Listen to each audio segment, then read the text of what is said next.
The autumn wind carried dust and dried leaves through the narrow streets of Cedar Ridge, a town that had seen better days. Population barely scraped 300 souls, most of them miners, ranchers, or folks who'd given up on finding anything better elsewhere.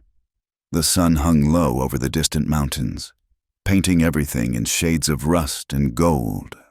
Samuel "Sam" McKenna rode into town on a horse that looked as weathered as he did.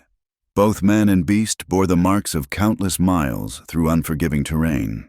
Sam's face, partially hidden beneath a week's worth of stubble and the shadow of a worn leather hat, told stories of 40-odd years lived hard.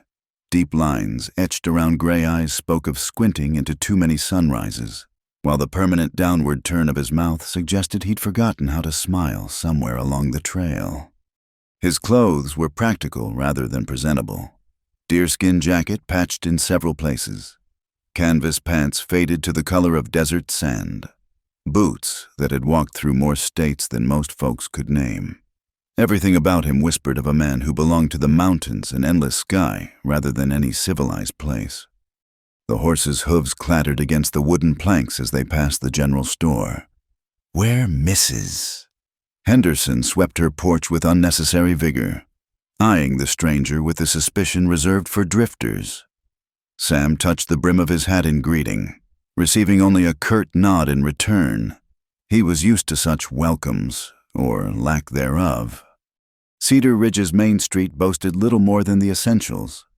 Murphy's General Store, a blacksmith shop that doubled as a stable, Doc Morrison's office with its peeling paint, and at the far end, the Dusty Sage Saloon. It was toward this last establishment that Sam guided his mount, drawn by the promise of whiskey that might wash away the trail dust coating his throat. He tied his horse to the hitching post, patting the animal's neck with surprising gentleness. "Won't be long. Moses," he murmured, his voice rough from disuse. The horse snorted, as if understanding that Sam's definition of "not long" was flexible when whiskey was involved. The saloon door swung open with a creak that announced his arrival to the dozen or so patrons inside. Conversations paused momentarily as heads turned to assess the newcomer. Sam had walked into enough saloons to recognize the quick calculations being made. Threat or opportunity.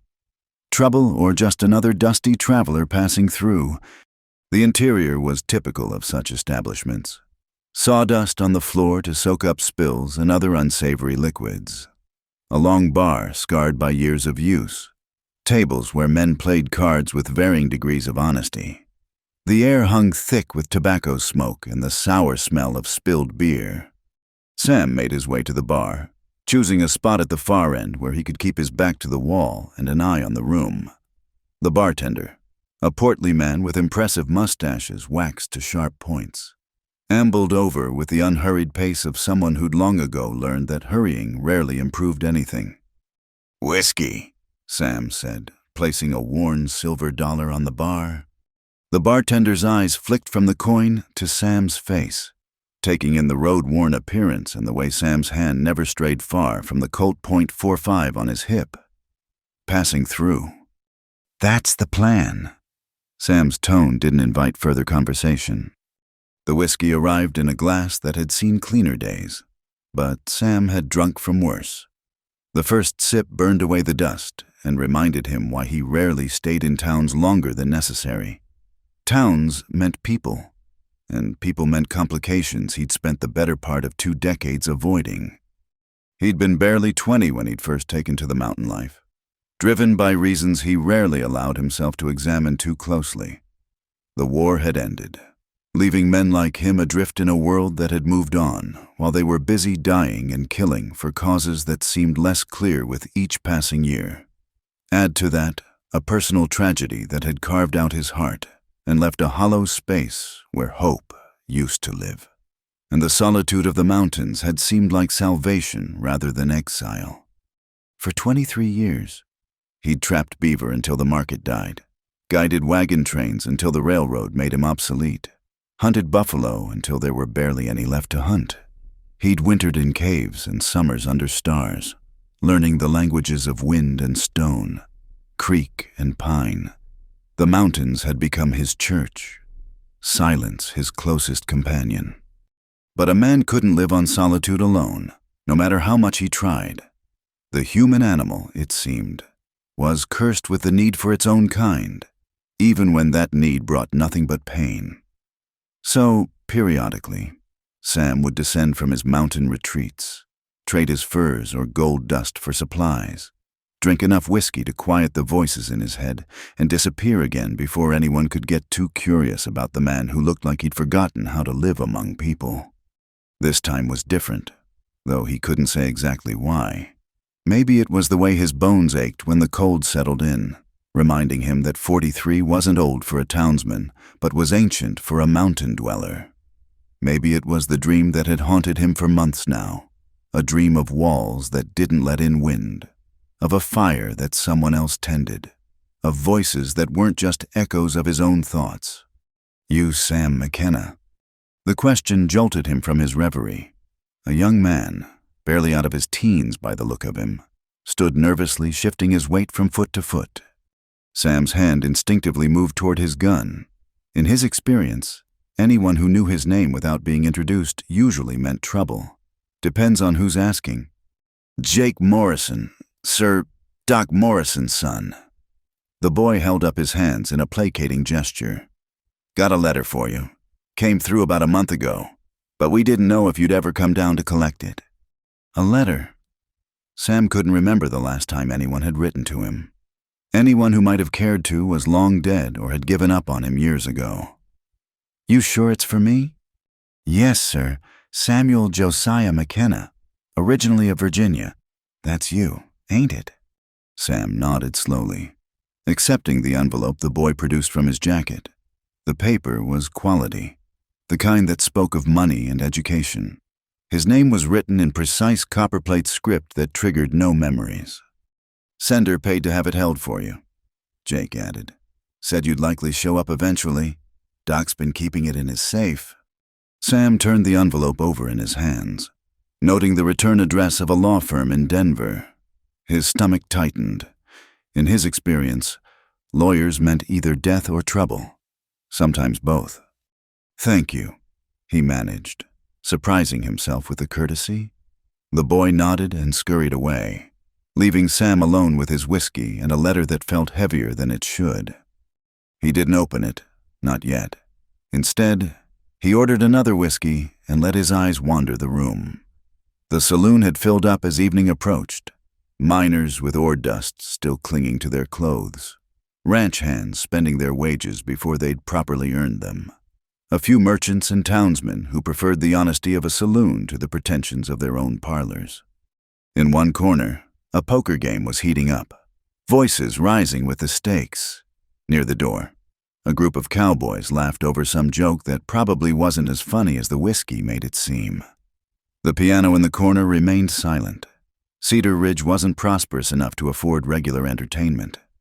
Sam had just decided to find a room for the night and deal with the letter in private when the saloon doors burst open with enough force to bang against the walls. The conversations didn't just pause this time. They stopped entirely.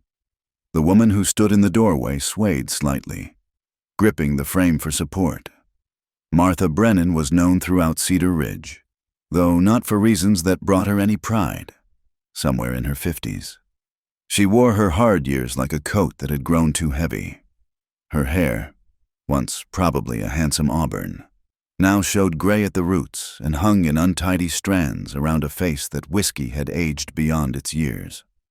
"Where's that no-good Bailey?" she called out, her voice carrying the slight slur of afternoon drinking. "Owes me $2 from last week's wash." The bartender sighed. "Haven't seen him today. Martha, why don't you head on home?" "Home?" she laughed, a bitter sound that held no humor. "What home? That shack that's falling apart faster than I can patch it?"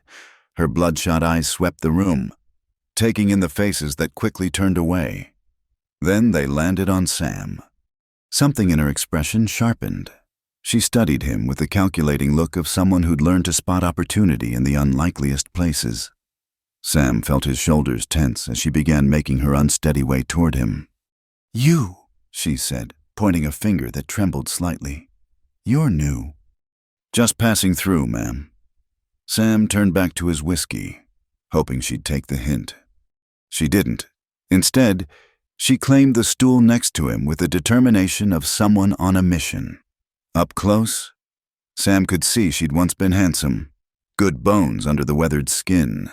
Eyes that might have sparkled before disappointment dulled them. "Martha Brennan," she announced, extending a hand that Sam reluctantly shook. Widow these past 8 years, thanks to a mine shaft that couldn't hold its own weight. "Sorry for your loss," she waved dismissively. "Ancient history, but you've got the look of a man who knows about loss." She signaled the bartender. "Barney, give me the usual. Put it on." She glanced at Sam. "This gentleman's tab." Sam started to protest, then decided the price of a drink was worth avoiding a scene. Barney poured her a whiskey with the resignation of someone who'd played this scene before. "You married?" Martha asked, downing half her drink in one swallow. "No, ma'am." "Looking to be?" The question was so unexpected that Sam almost choked on his whiskey. "No," he said firmly. "Definitely not." Martha studied him with eyes that were sharper than her intoxicated state suggested. "That's what they all say. But a man your age, living alone, gets cold in winter, doesn't it? Gets quiet, too. So quiet you start talking to yourself just to hear a human voice." Sam's jaw tightened. She'd hit closer to home than she could know. "I've got a daughter," Martha continued, as if she hadn't noticed his discomfort. "Good girl, strong, knows how to work, can cook better than any woman in this town, tends a garden that's the envy of everyone who sees it." "Ma'am, I'm not—" "She's not one of those delicate flowers that wilt at the first sign of hardship," Martha pressed on. "No, sir, my Molly's built sturdy. Some folks—" her voice hardened slightly. "Some folks see that as a fault, but a smart man, a man who's lived rough, he'd see it different. He'd see a woman who won't break when the winter winds blow, who can haul water and chop wood and birth babies without crying for her mama." Sam stood abruptly. "I need to be going." Martha's hand shot out, gripping his sleeve with surprising strength. "Just hear me out. That's all I'm asking. You look like a man who's been alone too long. I can see it in your eyes. Same look my Patrick had when he'd been in the mines too many days straight. And my Molly, she's been alone her whole life, even in a town full of people." "Why?" The question slipped out before Sam could stop it. Martha's face crumpled slightly. "Because people are cruel," she said quietly. "Because she takes after my side of the family. Big-boned, we are strong stock from Ireland. But the young men here, they want those tiny little things they see in the catalog books. All wasp waists and delicate hands. They don't see that those girls would snap like twigs at the first real hardship." She took another drink, and Sam saw her hands were shaking now. "My Molly's 28 years old. 28 and never had a suitor that wasn't playing some cruel joke. You know what that does to a woman? Watching everyone else pair off, have families, while you sit at home with your mother who drinks too much and your needlework that nobody wants to buy." The pain in her voice was real, cutting through the whiskey haze. Sam found himself sitting back down, though he wasn't sure why. "I'm not looking for a wife," he said quietly. "That's what my Patrick said," Martha replied. "Day before he met me, Martha O'Brien," he said when his friend introduced us. "I'm not looking for a wife, but if I was, I'd be looking for you." She smiled at the memory. Married 30 years, until that mine took him. The saloon had gone back to its normal noise level, but Sam felt like he and Martha were in a bubble of uncomfortable intimacy. He'd spent so many years avoiding exactly this kind of conversation, this kind of human connection that came with expectations and complications. "Look," Martha said, seeming to sense his discomfort. "I'm not saying you have to marry her. Just meet her, have dinner with us. One meal. What's the harm in that?" "The harm is giving false hope." Sam said, "I'm not a settling down kind of man. Martha laughed, but it was sad rather than bitter. You think I don't know that? You think I can't spot a runner when I see one? But here's the thing, my Molly doesn't have hope anymore. Hasn't for years. So you can't dash what doesn't exist. She finished her drink and stood, steadying herself against the bar. We live in the yellow house at the end of Maple Street, the one with the garden out front. Dinner's at 6. We'll set a place for you. I won't come, Sam warned. Maybe not, Martha agreed. But we'll set a place anyway. Been setting an extra place for years now. Just in case. What's one more empty chair? She turned to leave, then looked back. You know what the cruelest thing is? My Molly's beautiful. Not in the way this town measures beauty, but in the way that matters. She's got eyes like summer sky and a smile that could light up a room. If anyone ever gave her reason to use it. She's got a heart so big it holds all the hurt this town's given her and still has room for kindness. Martha's voice cracked. But nobody sees it. They look at her and see, well, they see what they want to see. A big girl, Fat Molly, some call her, though never to my face anymore. Not after I took a rolling pin to Vernon Blackwood's head for saying it. She swayed again, and Sam instinctively reached out to steady her. She patted his hand with fingers that were work-rough despite her current state. You've got gentle hands, she observed. For such a hard-looking man, that's good. Molly deserves gentle. With that, she made her way to the door, her dignity intact despite her unsteady gait. The saloon seemed to exhale collectively once she left, conversations resuming with added vigor. Don't mind Martha, Barney said, refilling Sam's glass without being asked. She's been trying to marry off that girl for years. Gets worse when she's in her cups. The daughter really that bad? Sam asked, curious despite himself. Barney shrugged. Depends on what you're looking for. She's big, no denying that, but she's also one of the kindest souls in this town. Helps Doc Morrison with his patients. Teaches the little ones their letters when the schoolmarm's sick. Never heard her say an unkind word about anyone. Even when He trailed off. Even when they're unkind to her. This isn't always a kind town, Barney said carefully. People get bored. They make their own entertainment. Molly Brennan's been the butt of jokes since she was a girl, but she just keeps on quiet-like. Takes care of her mother. Tends her garden. Helps where she can. Sam stared into his whiskey. He'd come to town for supplies. Maybe a night's rest, then back to the mountains. He hadn't come for complications, for dinner invitations, for women with summer sky eyes who'd never been given reason to smile. Yellow house at the end of Maple Street, he murmured. Barney gave him a long look. You're not actually thinking of going? No, Sam said firmly, just making note of places to avoid. But as he finished his drink and headed out to find lodging for the night, he found himself wondering what kind of woman survived years of cruelty with kindness intact. And despite his better judgment, he found himself curious about eyes like summer sky and a face that never smiled. The letter in his pocket crinkled as he walked, reminding him he had his own complications to deal with. Whatever that Denver lawyer wanted, it couldn't be good. Men like Sam didn't get good news from lawyers. But as he passed Maple Street, he found himself glancing down it, noting the yellow house at the end with its garden out front. Even in the dying light, he could see the garden was indeed something special. Rows of late vegetables, flowers still blooming despite the approaching frost. Everything tended with obvious care. He walked on, telling himself he was just heading to the boarding house, just looking for a bed and a chance to read that letter in private. But the image of that garden stayed with him.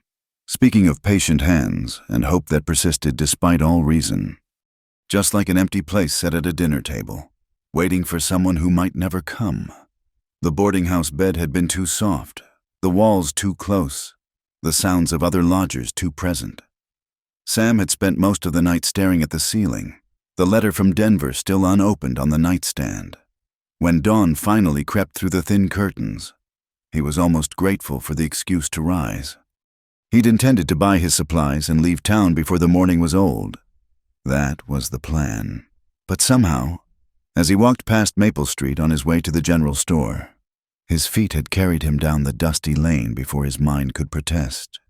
The yellow house sat at the end like a splash of sunshine that had forgotten to fade. Up close, the garden was even more impressive than it had seemed in twilight. Vegetables grew in neat rows, cabbages and turnips, winter squash and carrots. Flowers bloomed between them, marigolds and asters, their colors vivid against the fading green.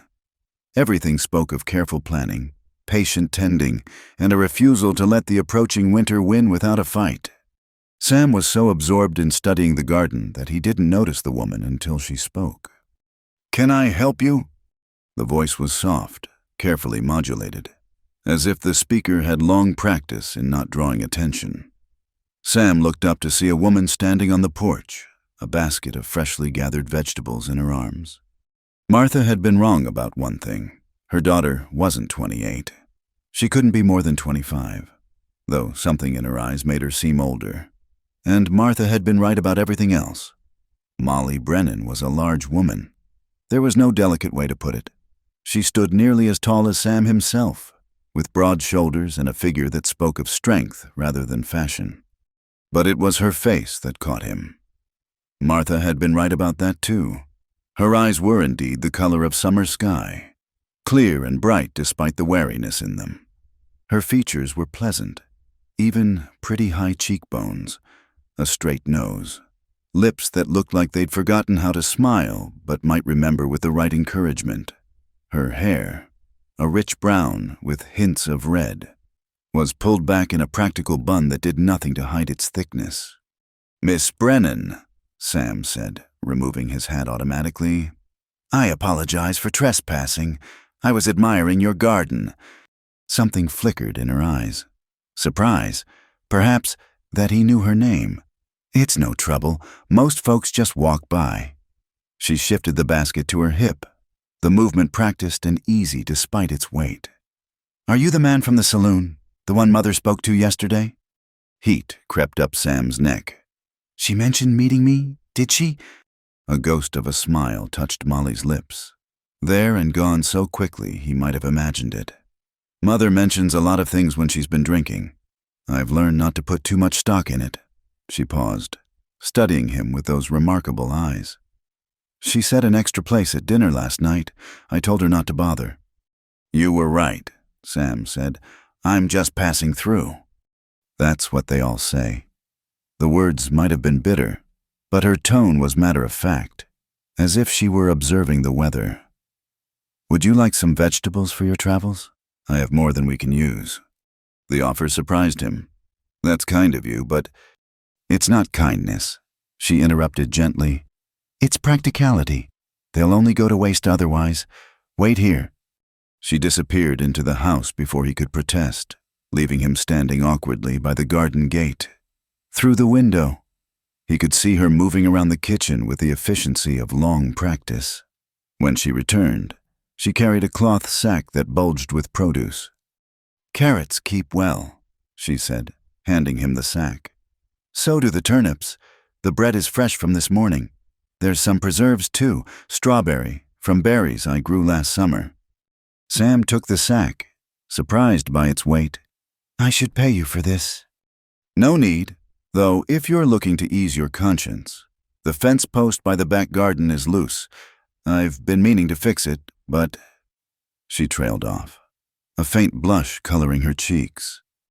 "I'll take a look," Sam heard himself saying. He followed her around the house, noting how she moved with surprising grace for her size.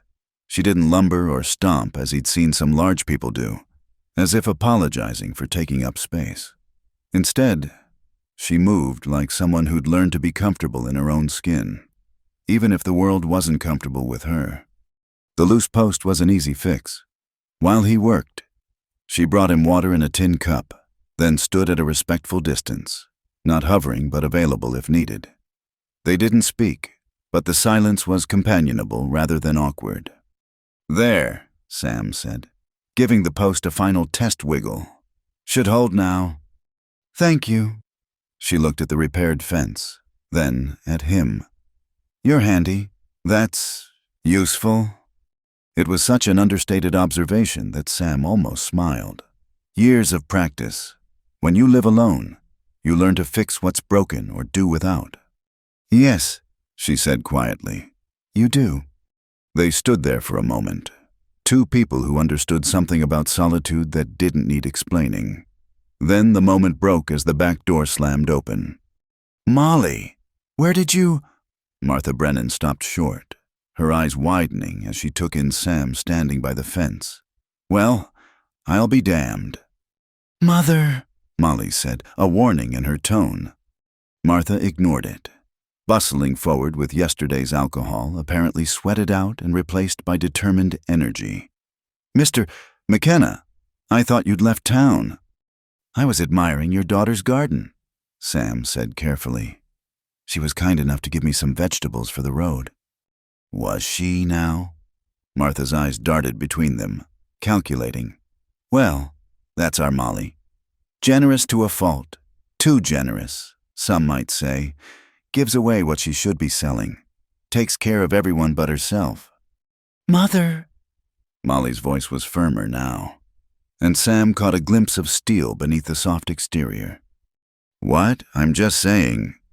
I know what you're saying, and you need to stop. Molly turned to Sam. I apologize for my mother. She means well, but sometimes her meaning gets lost in the delivery. Nothing to apologize for, Sam said. He found himself impressed by how she handled her mother firm but not unkind. Embarrassed but not ashamed. Oh, for heaven's sake, Martha burst out. You two are dancing around each other like it's some kind of barn social.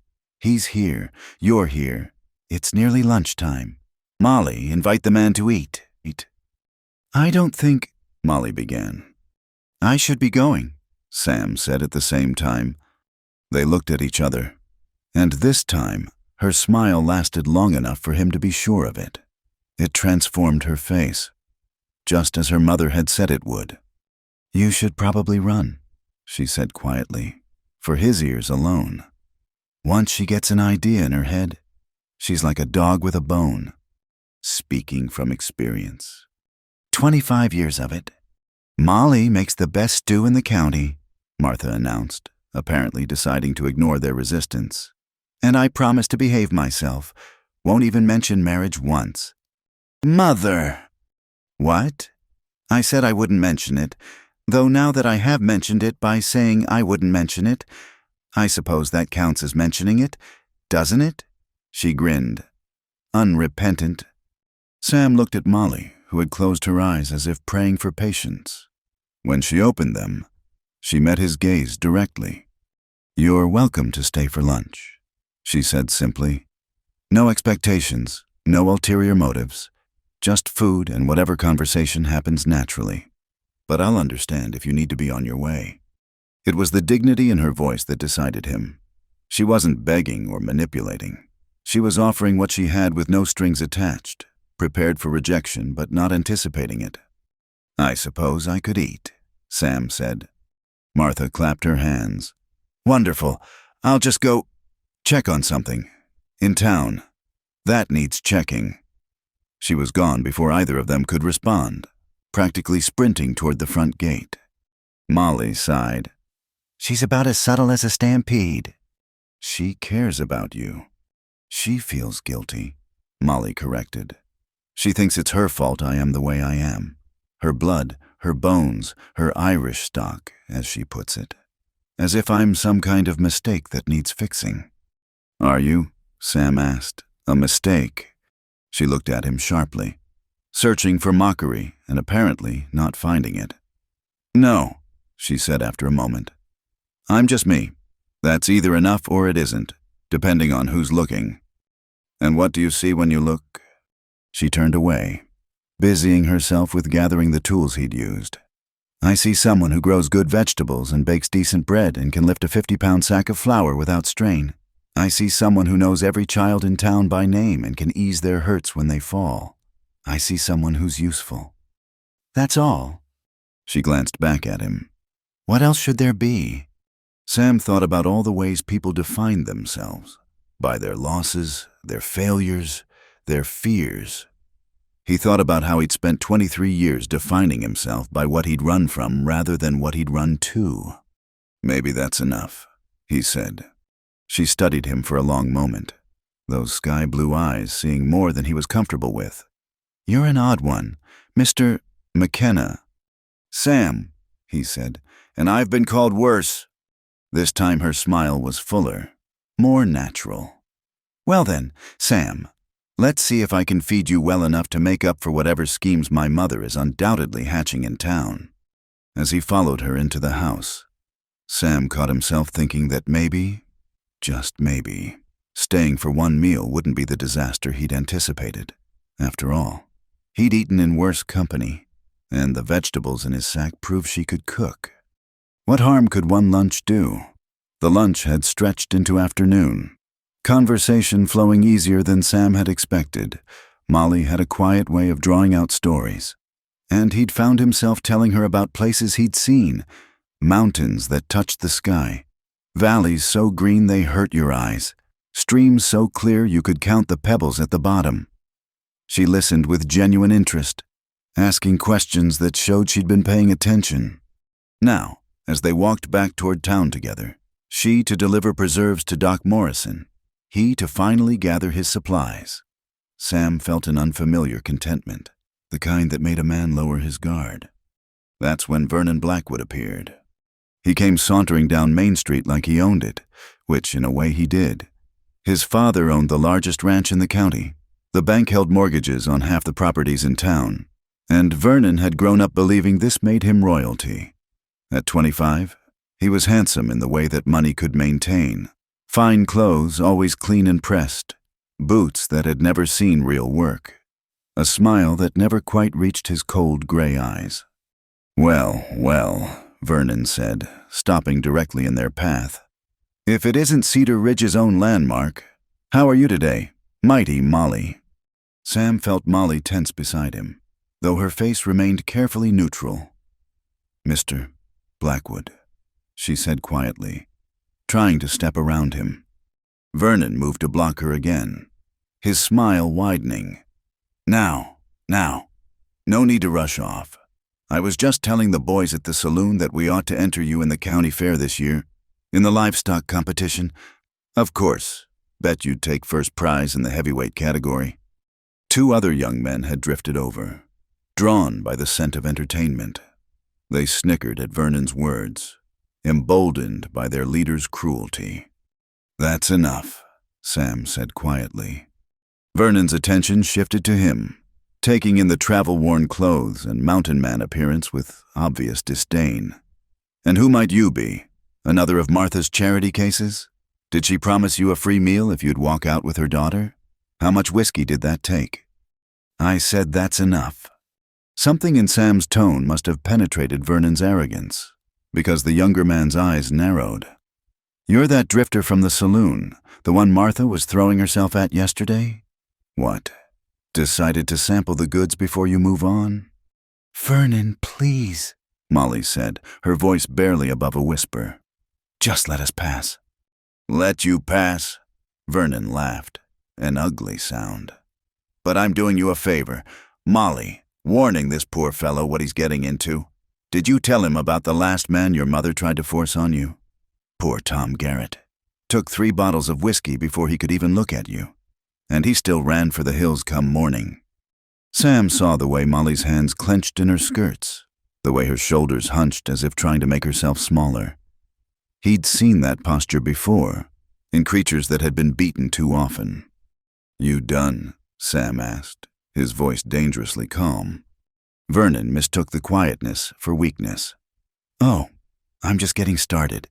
See, it's a public service, really. Protecting innocent travelers from—" He never finished the sentence. Sam's fist connected with his jaw with the sound of a hammer hitting meat. Vernon went down hard, expensive clothes meeting dusty street with a satisfying thud. "Vernon!" One of his companions started forward, then stopped as Sam's hand moved to his gun. "Your friend needs to learn some manners," Sam said conversationally. "Might be you do too." Vernon struggled to his feet, blood trickling from his split lip. His handsome face was twisted with rage. "You'll regret that, drifter. My father—" "Your father should have taken a belt to you years ago," Sam interrupted. "Might have taught you how to act like a man instead of a spoiled child who gets his entertainment tormenting those who can't fight back." "Can't fight back," Vernon spat blood. "She's big enough to fight off a grizzly." This time it wasn't Sam who reacted. "Yes," Molly said, stepping forward. Her voice was different now, stronger, carrying an edge Sam hadn't heard before. "I am big. I'm strong. I could probably break you in half if I had a mind to. But I don't, because unlike you, I was raised to be better than my worst impulses." Vernon gaped at her.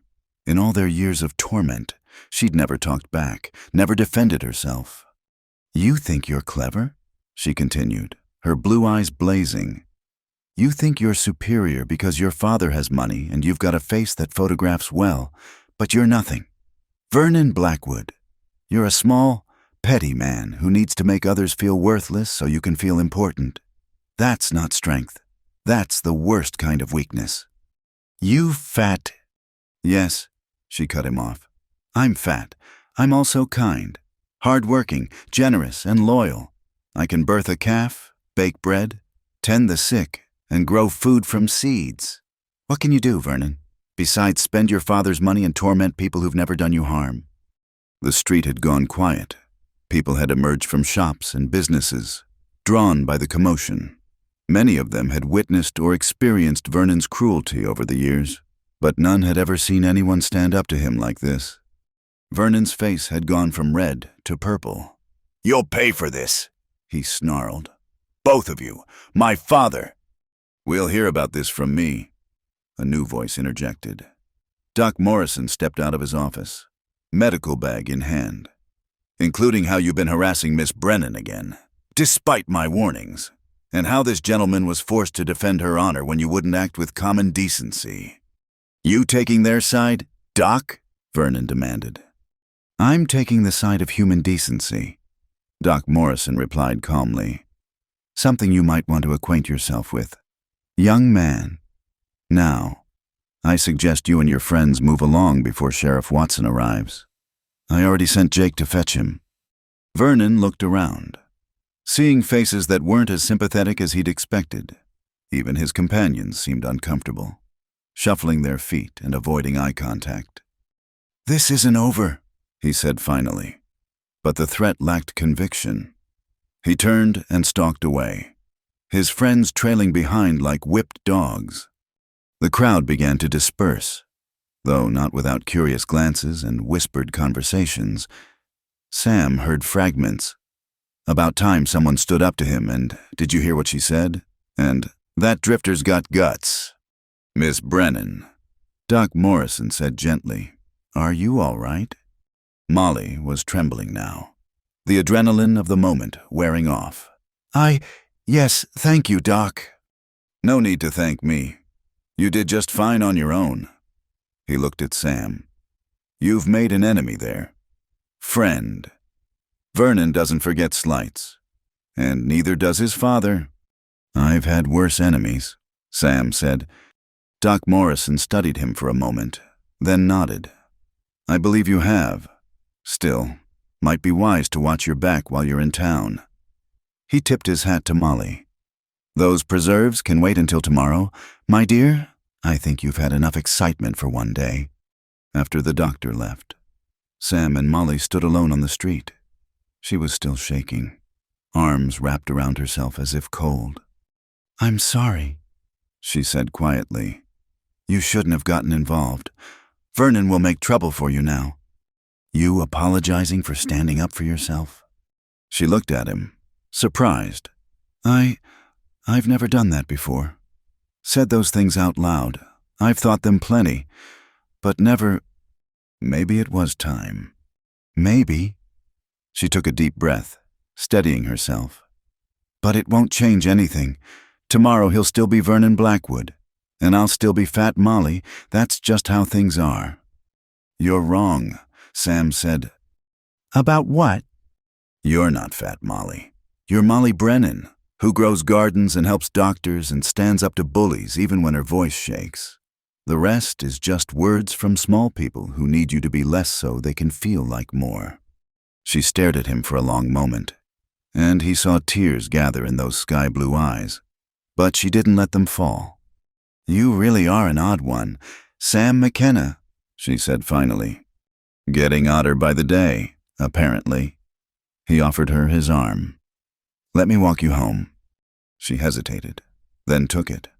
Her hand on his arm was warm and steady, and if people stared as they walked, Sam found he didn't much care.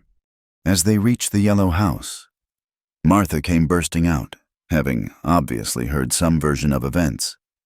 "Is it true?" she demanded. "Did you really knock Vernon Blackwood on his rear? Did Molly really tell him off in front of half the town?" "Something like that," Sam said. Martha looked between them, taking in Molly's flushed face and the way she still held Sam's arm. "Well, I'll be damned," she said softly. Then, louder, "This calls for a celebration. Sam, you're staying for dinner. No arguments." "Mother—" "No arguments," Martha insisted. "A man defends my daughter's honor. He gets fed. It's the least we can do." Sam looked at Molly, who shrugged slightly. "You might as well give in." She said, "Remember what I said about the dog with a bone?" He thought about the supplies he still hadn't bought, the letter he still hadn't read, the mountains calling him back to solitude and safety. Then he thought about Vernon's ugly words and Molly's brave response, about sky-blue eyes that deserved to smile more often. "I suppose I could eat," he said. Martha beamed. "Of course you could. Molly, start the stove. I'll go tell everyone that someone finally put that Blackwood boy in his place." As Martha hurried off to spread the news, Molly shook her head. "She'll have the whole town knowing by sunset." "Is that a bad thing?" "I don't know," she admitted. "I've spent so long trying to be invisible. Being noticed, it's terrifying." "But—" a small smile touched her lips. "But it felt good. Speaking up, being seen as more than just—" She gestured at herself. "Good," Sam said firmly, "because from where I'm standing, there's plenty worth seeing." She blushed then, a becoming pink that made her look younger. "You really are staying for dinner?" "Appears so, though your mother might be planning our wedding by dessert." "Oh, she's already planning that," Molly said, then clapped a hand over her mouth. "I didn't mean—" Sam surprised himself by laughing. "It's fine. Takes more than an ambitious mother to trap me into something I don't want." "And what do you want?" she asked softly. He considered the question. This morning he'd wanted supplies and solitude. Now, right now, I want to see what you're cooking for dinner. The rest can sort itself out. It wasn't much of an answer, but she seemed to accept it. As they went inside, Sam caught himself thinking that sometimes a man's wants could change without him noticing.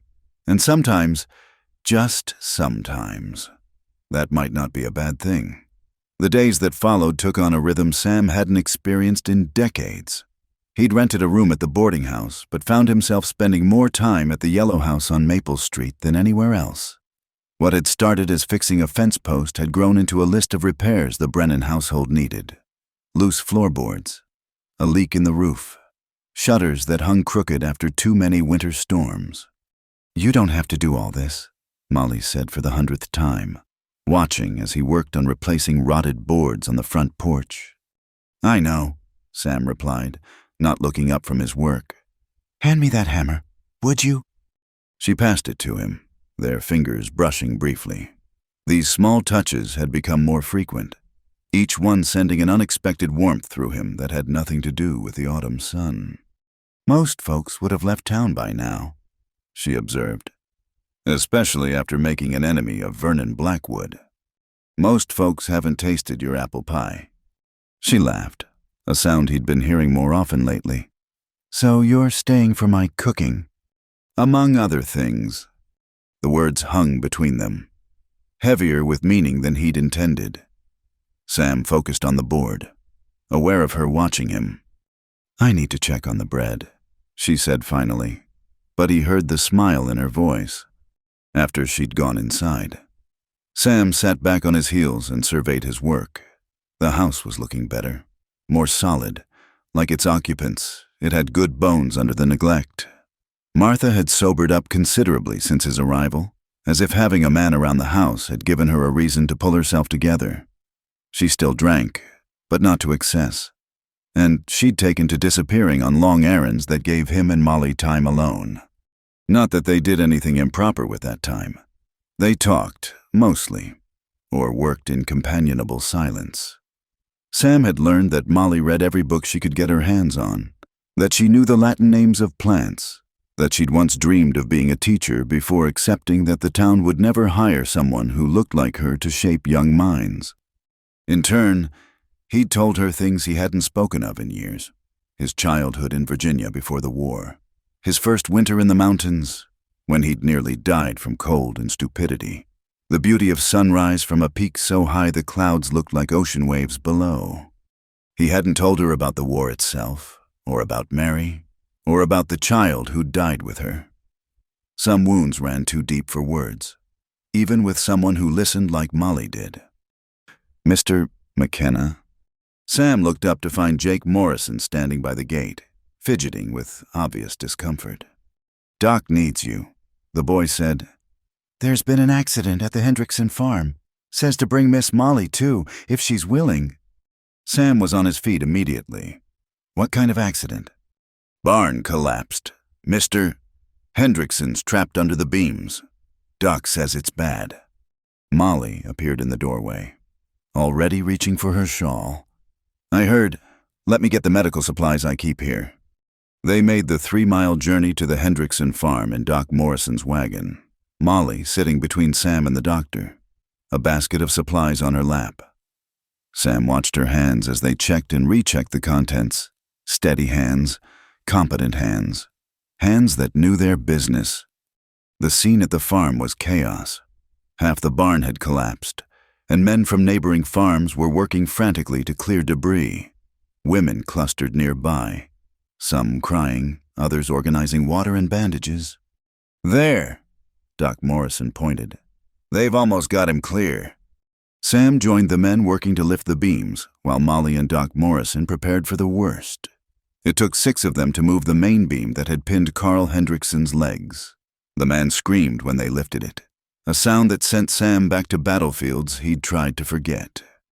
"Careful now," Doc Morrison directed as they carried Hendrickson to where he'd set up a makeshift treatment area. "Molly, I need you to—" "Already on it," she said, her hands moving with practiced efficiency. She'd tied her sleeves back, revealing strong forearms as she worked to cut away Hendrickson's ruined trousers. Sam watched her work alongside the doctor, amazed at her transformation.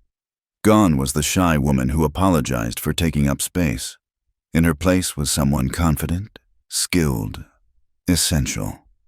She anticipated Doc Morrison's needs, handing him tools before he asked, applying pressure where needed, speaking soothingly to Hendrickson when the pain made him thrash. "Hold him steady," Doc Morrison commanded, and Sam found himself at Hendrickson's shoulders, keeping the man still while the doctor worked to set badly broken bones. "You're doing fine, Carl," Molly said, wiping sweat from the injured man's brow. "Think about Elsie. Think about your boys. They need you to fight through this."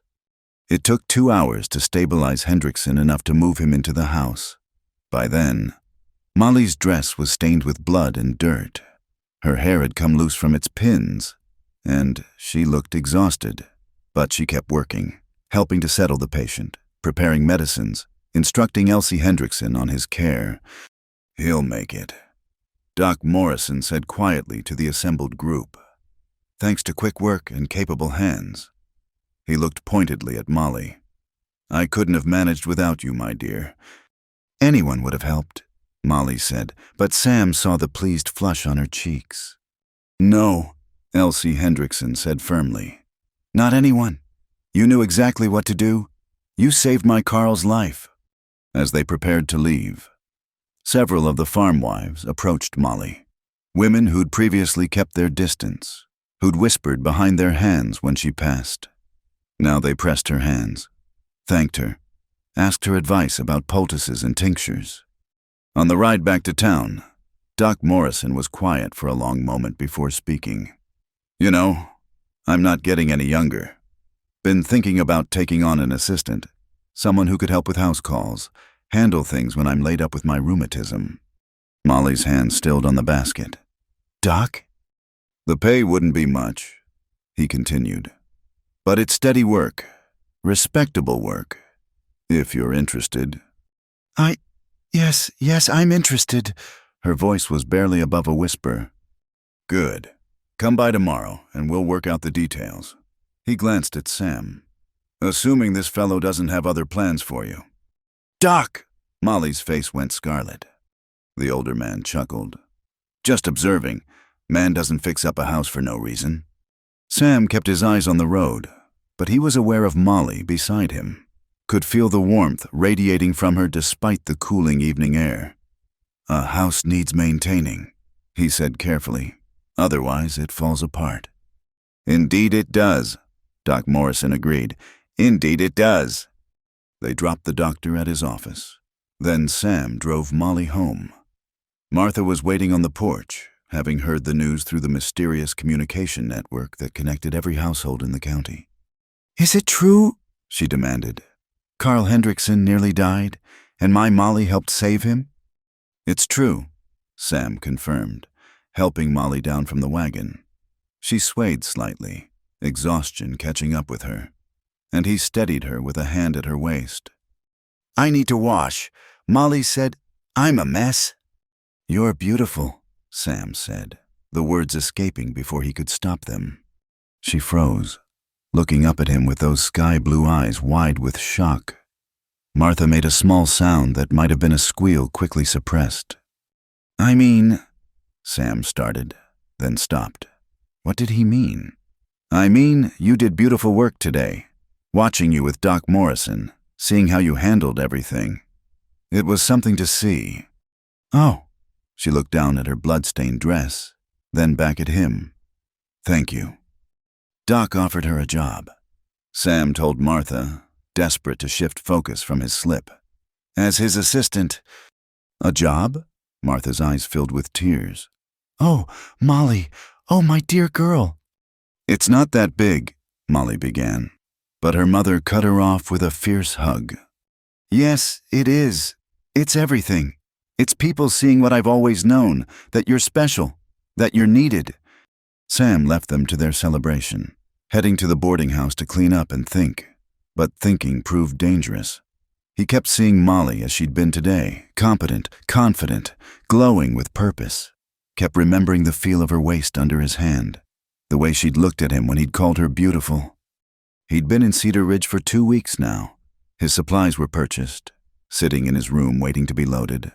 The letter from Denver remained unopened, a problem for another day. He could leave tomorrow, head back to his mountains and his solitude. But he knew he wouldn't.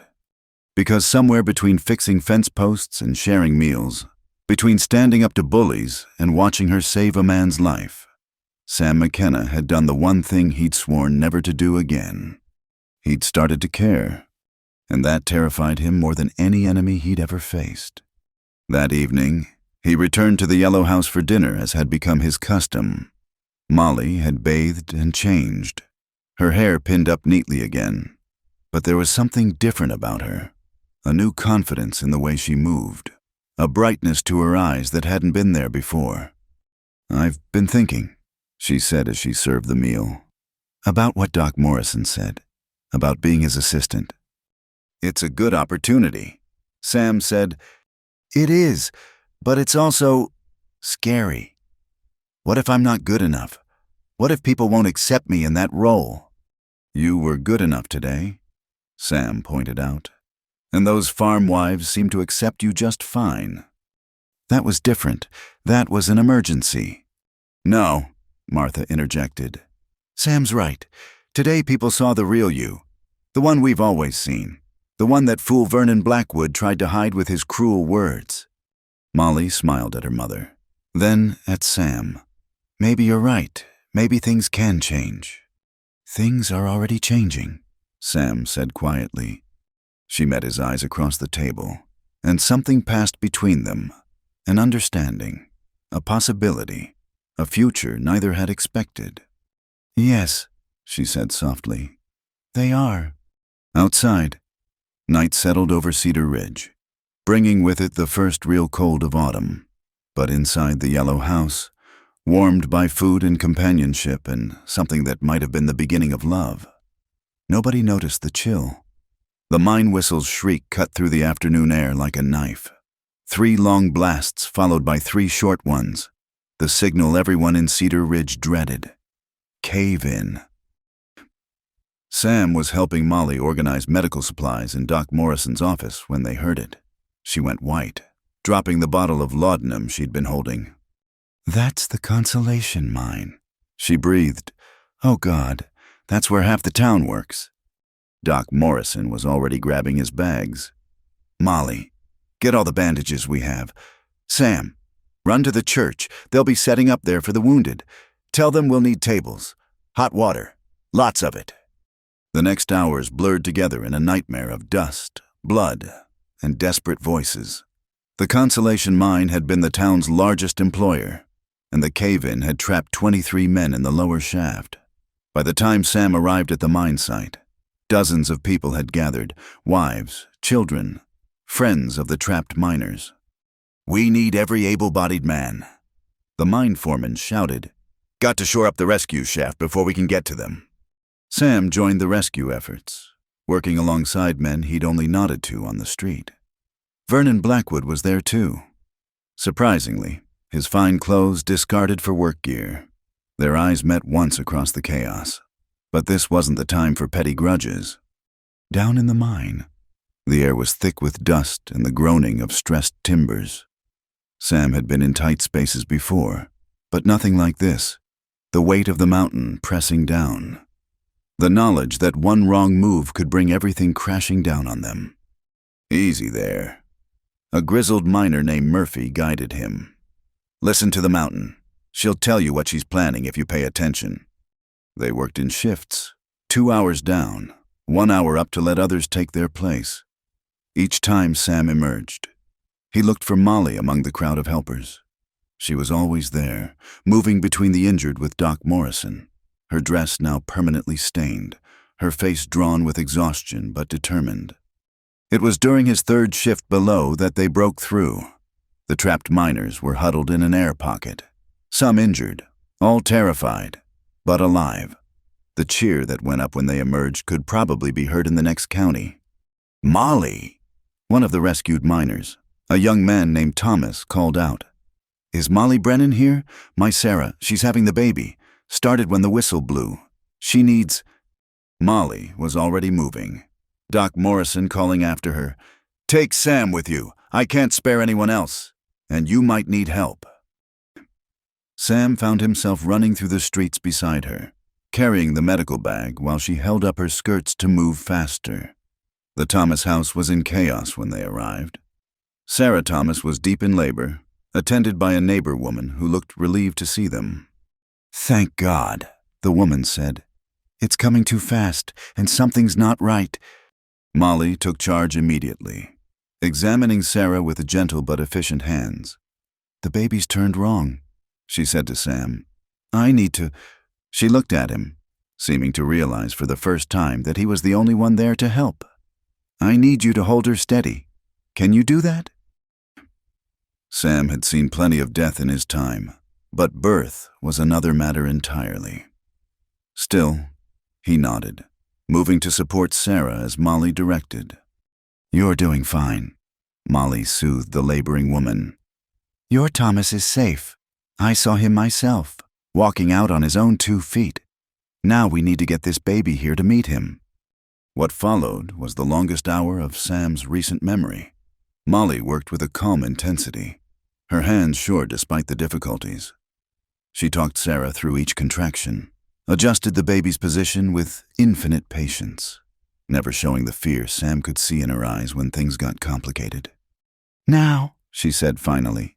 Sarah, now you push. The baby came in a rush of fluid and sound. A tiny girl who announced her arrival with impressive lungs. Molly caught her expertly, cleared her airways, and placed her on Sarah's chest. "She's perfect," Molly said, and Sam saw tears on her cheeks. "Absolutely perfect." It wasn't until they were walking back to the church, where the rescue efforts were winding down, that Molly's composure cracked.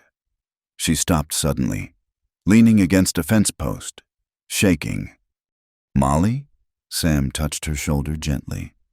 "I've never delivered a baby alone before," she whispered. "Always had Doc Morrison there. What if I'd done something wrong? What if—" "You didn't," Sam said firmly. "You were magnificent. That woman and her baby are alive because of you." She looked up at him, those blue eyes swimming with tears and exhaustion and something else. "You helped. You didn't have to, but you stayed."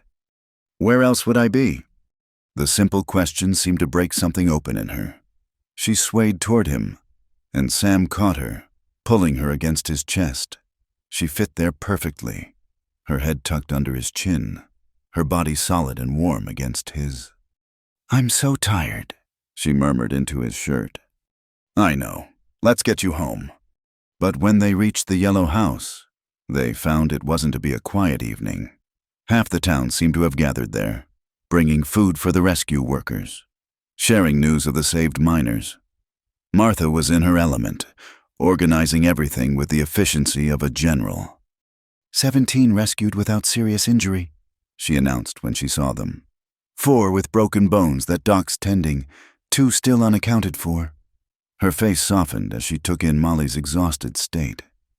"And I heard about the Thomas baby, born healthy despite everything." The evening became a blur of neighbors coming and going. Women who'd barely acknowledged Molly before now sought her out, asking about the birth, about the rescue efforts, about her new position with Doc Morrison.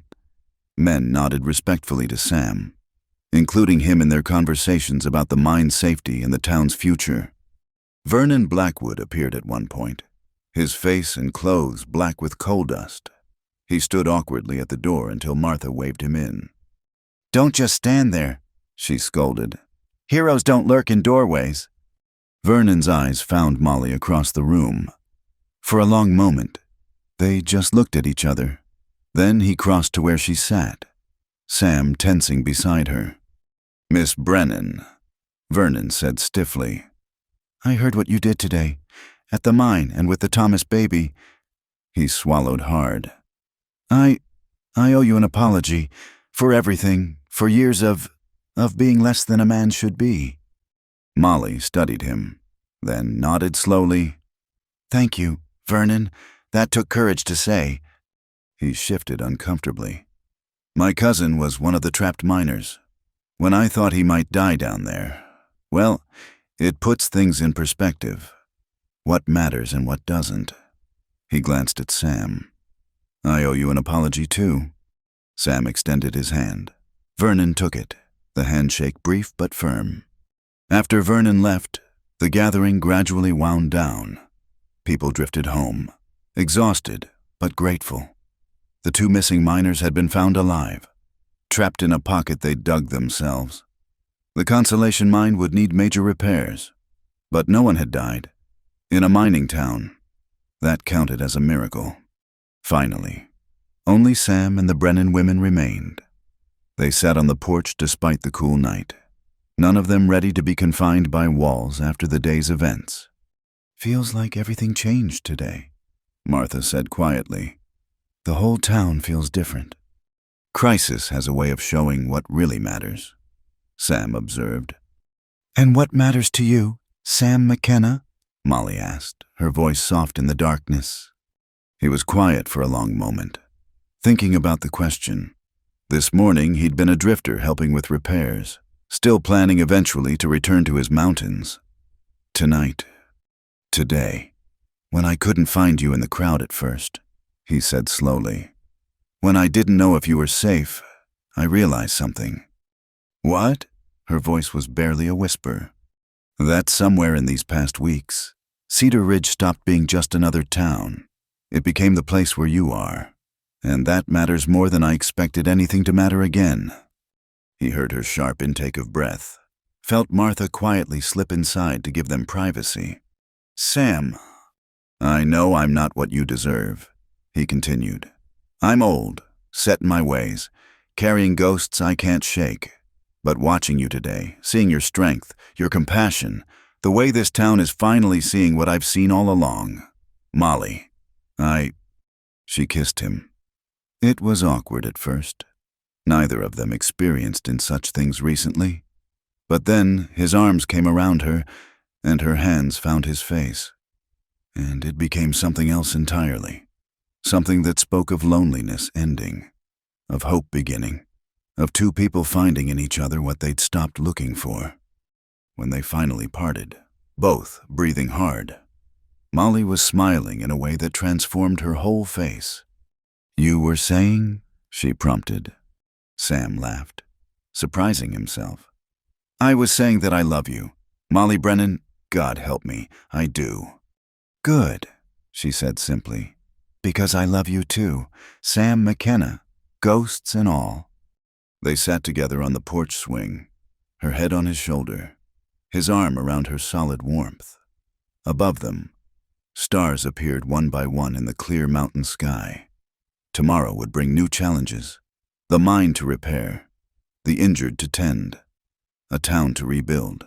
But tonight, they had this, each other, and the knowledge that sometimes, from the deepest darkness, the brightest lights could emerge.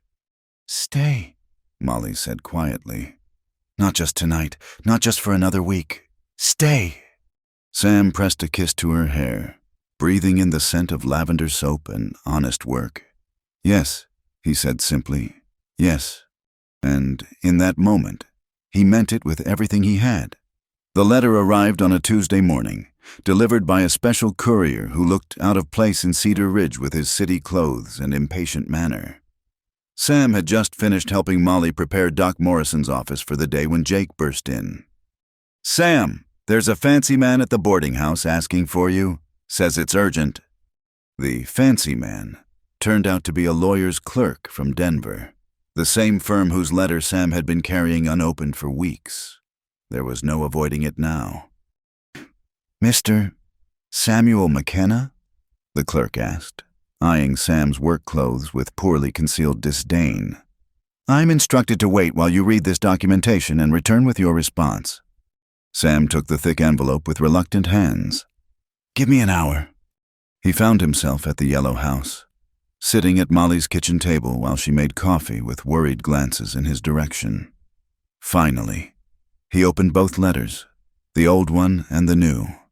The words swam before his eyes. His Uncle Josiah, whom he barely remembered, had died without immediate heirs.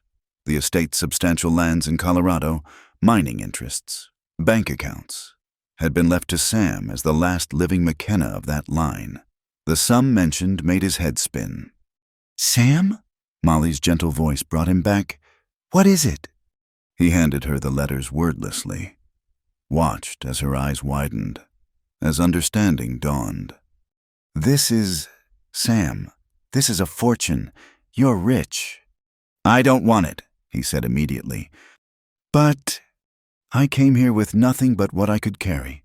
I was happy with that. I'm happy now, here, with you. I don't need—" "Sam," she took his hands in hers, "this isn't about need. It's about what you do with it. Think of the good you could accomplish." He looked at their joined hands, hers work rough and strong, his scarred from years of mountain living. Or think of how it could change everything, how people would look at us differently, how they'd look at you differently. Understanding flickered in her eyes.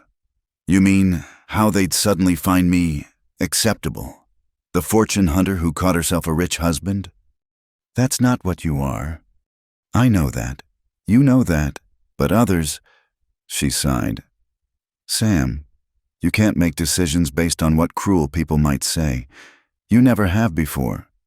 She was right, of course.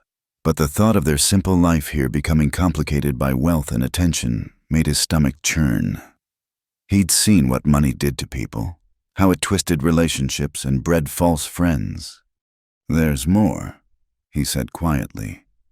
"The lawyer says there are people contesting the will.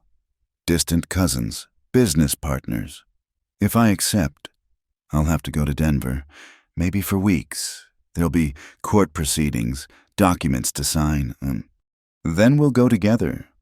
Molly, unless—" her voice became very quiet. "Unless you'd rather go alone. Unless this inheritance gives you a way to leave that you've been looking for." The pain in her voice cut through him. "No," he said fiercely, pulling her into his arms. "No, that's not— Molly, I love you. This doesn't change that." "Doesn't it?" She pulled back to look at him. "Sam, you could go anywhere now. Do anything. Be with anyone. Why would you stay in a little mining town with a woman like me when the whole world just opened up to you?" He cupped her face in his hands. "Because you're home," he said simply. "Because the whole world doesn't mean anything if you're not in it." She searched his eyes, then kissed him softly. "Then we'll face this together, whatever you decide." The clerk was growing impatient by the time Sam returned. "Well, will you be accompanying me to Denver? I need a few days to arrange things here." The clerk's face pinched with disapproval. "Mr. McKenna, I must stress the urgency. Every day you delay gives the contestants more time to—" "Then they'll have more time," Sam interrupted. "I have responsibilities here. A few days won't matter in the grand scheme." After the clerk left, muttering about stubborn mountain men, Sam found himself walking the streets of Cedar Ridge with new eyes. If he accepted the inheritance, he could help rebuild the mine safely, fund Doc Morrison's clinic properly, fix every failing business on Main Street. Or he could destroy the delicate life he'd built here. Money had a way of doing that. "Sam," Vernon Blackwood called out from across the street.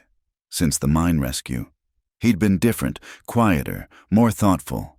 Now he crossed over, falling into step beside Sam. "Heard there was a Denver lawyer looking for you. Everything all right?" Sam considered how to answer. Vernon's family had money. He might understand. "Unexpected inheritance," he said finally, trying to decide if it's a blessing or a curse. Vernon laughed. "But it wasn't unkind. Both, usually. My father inherited his fortune from his father, and I've watched what it did to him. Made him hard, suspicious of everyone's motives. Made him think money could solve everything, even the problems it created. And you—" "I'm trying to be different." Vernon kicked at a stone. "The mine collapse showed me what really matters. My cousin would have died if not for men like you risking their lives. Can't buy that kind of courage." They walked in silence for a moment before Vernon spoke again. "You know what the biggest curse of money is? It makes you doubt every relationship. Are they here for you or for what you can give them?" Sam thought of Molly, of her worried eyes and steady hands. "Some people you don't have to doubt." "No," Vernon agreed. "Some people you don't. Hold on to those ones. Sam, they're worth more than any fortune." That evening, Sam found the yellow house in an uproar. Word had somehow spread small towns had no secrets, and Martha was fielding visitors with the ferocity of a guard dog. "No, Mrs. Henderson. We don't know the details. Yes, Mrs. Murphy. Sam's still the same man. No, Vernon Blackwood. You can't speak to him about a business proposition." Sam slipped in the back door, finding Molly in the kitchen, calmly making bread while chaos reigned in the parlor.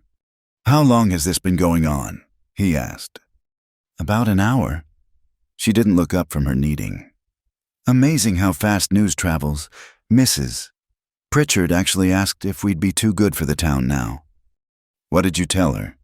"Nothing. Mother hit her with a dish rag before I could answer." Despite everything, Sam found himself smiling. "Your mother's something else." "She's protective." Molly paused in her work.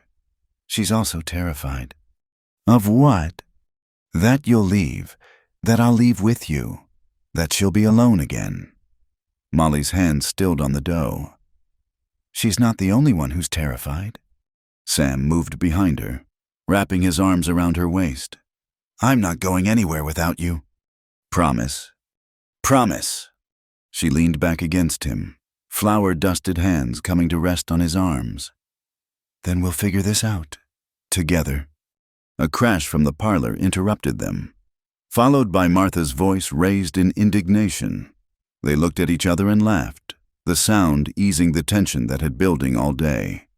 Should we rescue your mother? Sam asked. In a minute, Molly said, turning in his arms. First, I need you to kiss me and remind me that we're still us, no matter what numbers are written on those papers.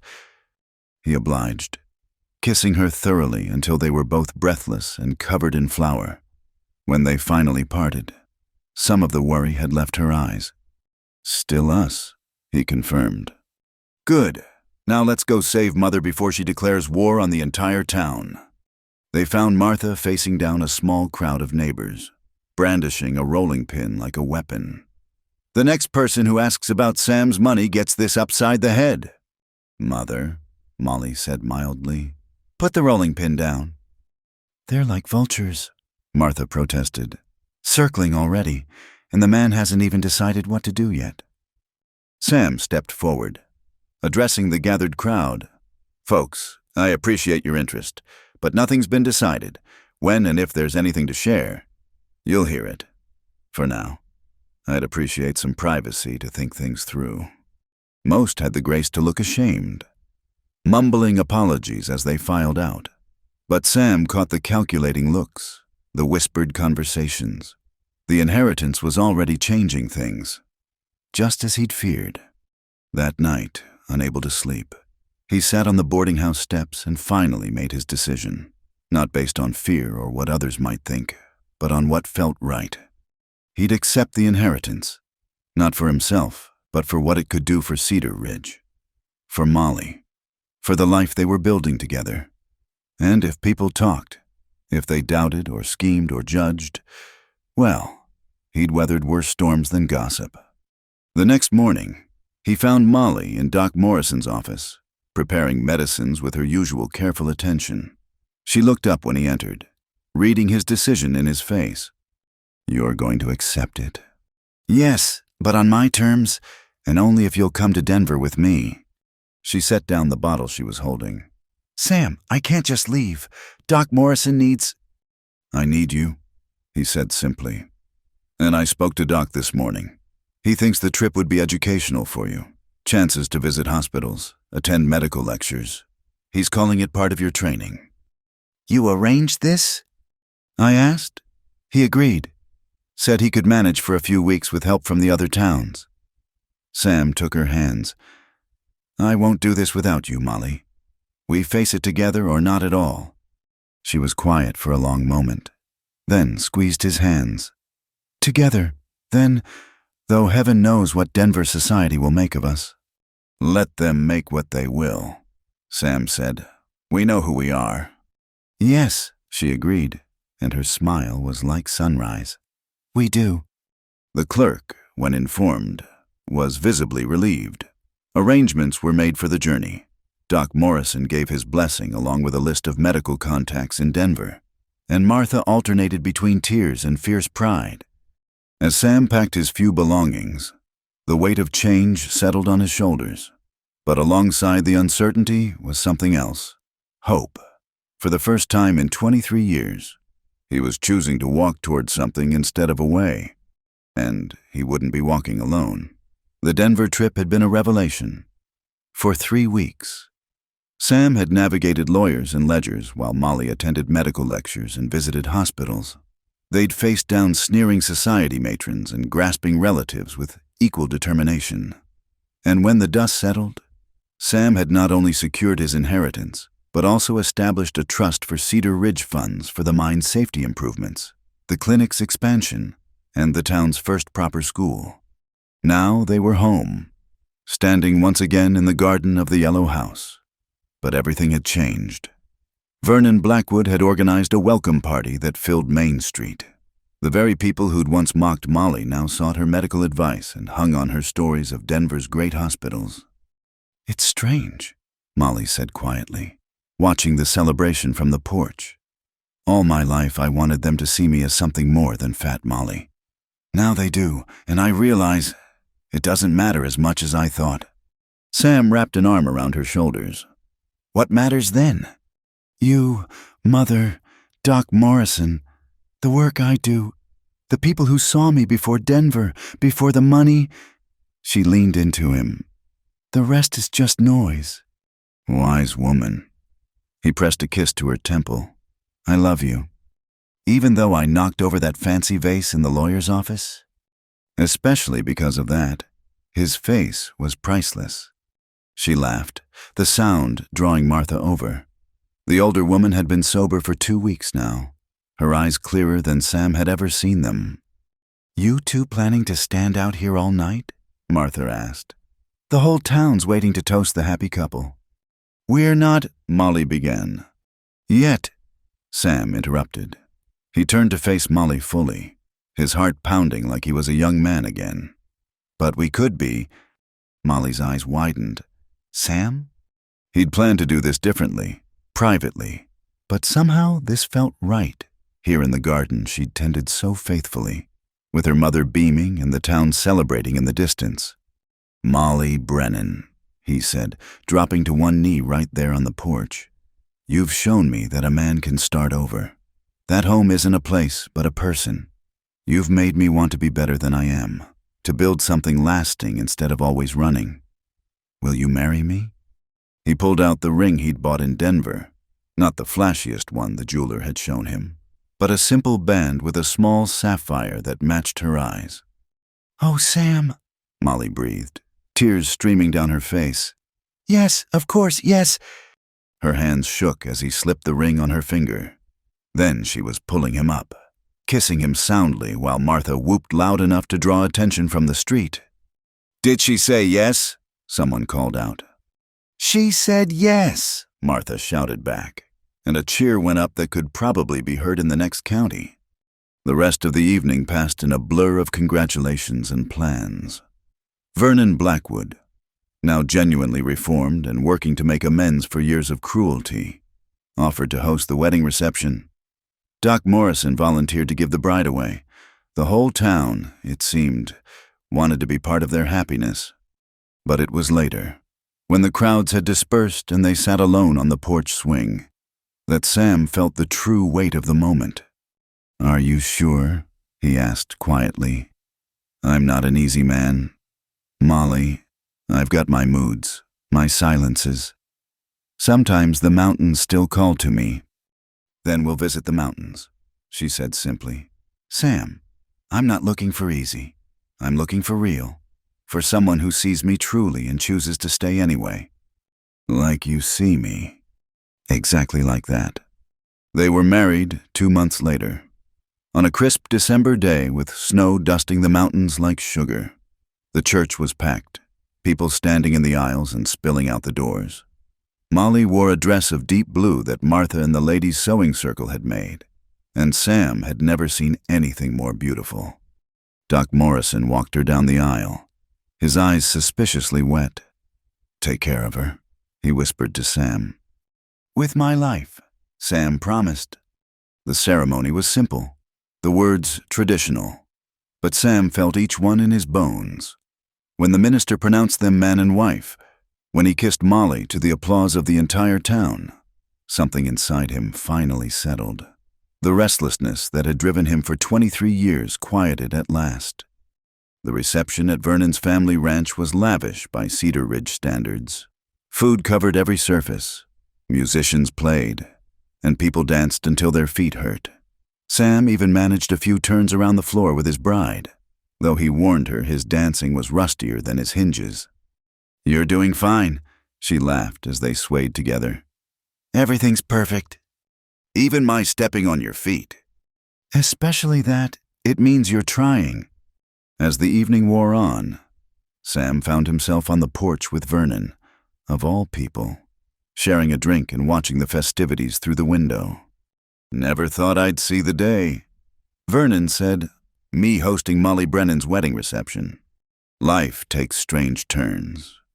That it does. Vernon was quiet for a moment. I'm glad she found you. Glad you both found each other.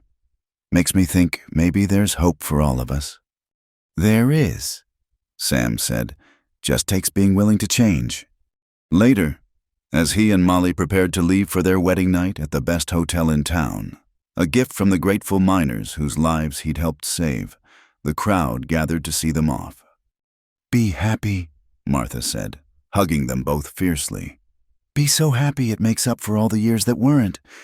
"We will," Molly promised. As they drove away in a borrowed carriage decorated with ribbons and bells, Sam took his wife's hand. Wife. The word still felt foreign but right. "No regrets?" Molly asked. "Only one." Her face fell. "What?" "That it took me so long to find you." She laughed, the sound bright in the cold night air. "Better late than never." "Much better," he agreed. They spent their wedding night talking as much as anything else, planning their future. The old cabin Sam had started building at the edge of town. Close enough for Molly to continue working with Doc Morrison, but far enough for the quiet Sam still sometimes craved, the children they hoped for, the ways they'd use the inheritance to help the town without letting it change who they were. "I want our children to know both worlds," Molly said, curled against his side. "The mountains you love and the community I cherish. I want them to be strong and kind, practical and compassionate, like their mother, and brave and principled like their father." Sam pulled her closer, marveling at the solid warmth of her, the reality of this moment. "I love you, Mrs. McKenna, and I love you, Mr. McKenna, forever." Outside their hotel window, snow began to fall, blanketing Cedar Ridge in white. It covered the mine and the yellow house, the church and the saloon, making everything clean and new. A fresh start, Sam thought, for all of them. In the morning, they'd return to real life. There would be challenges. There always were. People who still doubted, problems money couldn't solve, the daily work of building a life together. But tonight, they had this, each other, and the promise of all the years to come. "You know what?" Molly said sleepily. "What?" Mother was right. Sometimes the best things come from the most unexpected places. A drunk woman's matchmaking, a drifter's arrival, a mine collapse, an inheritance, a garden that needed admiring, Sam added. "Yes," she agreed. "That too." They fell asleep like that, entwined and content, while outside the snow continued to fall. In the morning, Cedar Ridge would wake to a world transformed, white and pristine and full of possibility. Just like the life Sam McKenna and Molly Brennan McKenna were building together, unexpected, imperfect, and absolutely beautiful. The yellow house stood empty that night, but Martha didn't mind. She sat by her window, sober and smiling, watching the snow fall and thinking about grandchildren who'd run through that garden, strong and sturdy and loved beyond measure. Down at the saloon, Barney polished glasses and told anyone who'd listen about the day Martha Brennan had dragged in a mountain man and changed the course of 3 lives. And in their hotel room, Sam held his wife close and thanked whatever force had driven him down from the mountains to this place. This woman, this life he'd never dared imagine could be his. "Forever?" he whispered into the darkness. "Forever," she confirmed. And in Cedar Ridge, where the mountains met the valley and broken souls found healing, forever seemed not only possible, but promised.